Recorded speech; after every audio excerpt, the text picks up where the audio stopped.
তো এই যে সকাল সকাল চলে আসলাম রান্নাঘরে রান্না করার জন্য। রান্না করবো আজকে, কি রান্না করব অবশ্যই কিন্তু ফুল ভিডিওটা আমার দেখবেন, দেখে সাপোর্ট করবেন। হ্যালো এভরিওয়ান, আসসালামু আলাইকুম। সবাই কেমন আছেন? আশা করি যে যেখানে আছেন ভালো আছেন, সুস্থ আছেন। আপনাদের তো আমি আছি ভালোতে। যে এখানে ভাত হয়ে গেছে, আর আজকে আমি ঝিঙে দিয়ে আর কি শুটকি রান্না করব। তো ঝিঙেটা কালকে নিয়ে আসছিলাম আর কি বাজার থেকে, একটু বাতি বাতি পড়ে গেছে। তো এখানে আমি এই যে পেঁয়াজ, কাঁচামরিচ, শুটকি আর রসুন কেটে নিয়েছি আর কি। প্যান বসিয়ে দিছি গরম হওয়ার জন্য। তো গরম হইতেছে। তো এই যে আমার পেঁয়াজ, রসুন, মরিচটা ভাজা হয়ে গেছে। ভাজা হয়ে গেলে আমি এখন শুটকিটা দিয়ে দিব। শুটকিটা একটু ভিজিয়ে রেখেছিলাম, কারণ লইট্টা শুটকি সাধারণত মানে একটু শক্ত শক্ত থাকে আর কি। সেজন্য আমি ধুয়ে পরিষ্কার করে আর কি আবারও একটু পানি দিয়ে ভিজিয়ে রাখছিলাম, যেহেতু নরম হয় আর কি। তো এখন আমি শুটকিটা ভালোভাবে একটু ভেজে নিব আর কি তেলে। ভেজে নিলে হয় কি যে গন্ধটা থাকে না, শুটকির যে একটা স্মেল এটা থাকে না আর কি।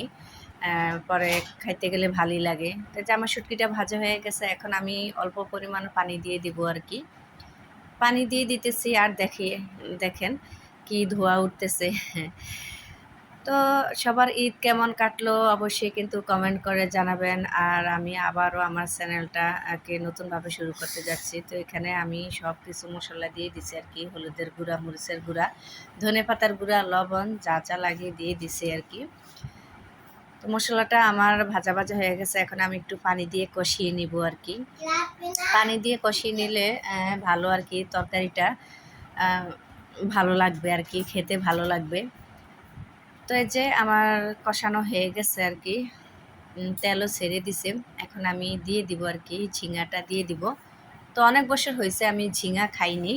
তো যেহেতু কালকে নিয়ে আসছি, তো সেজন্য ভাবলাম শুটকি দিয়ে রান্না করি।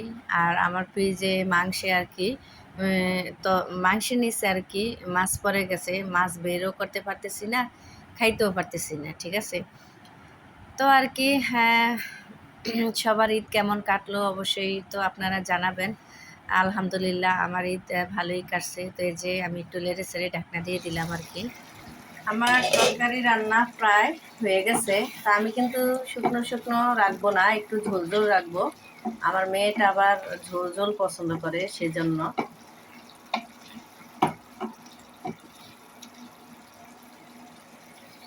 আর 2-3 মিনিট রাখবো। চুলাটা অফ করে দিই, গরমে হয়ে যাবে, চুলার গরমে।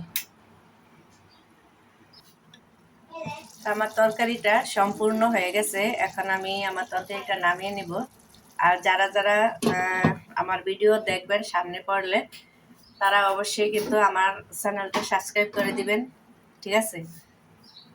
শারমিনস ডেইলি ব্লগ চ্যানেলটা সাবস্ক্রাইব করে দিবেন। আমি আবারও শুরু করতে যাচ্ছি আমার চ্যানেলটা। সবাই আমার জন্য দোয়া করবেন। সবাই ভালো থাকবেন, সুস্থ থাকবেন। আল্লাহ হাফেজ।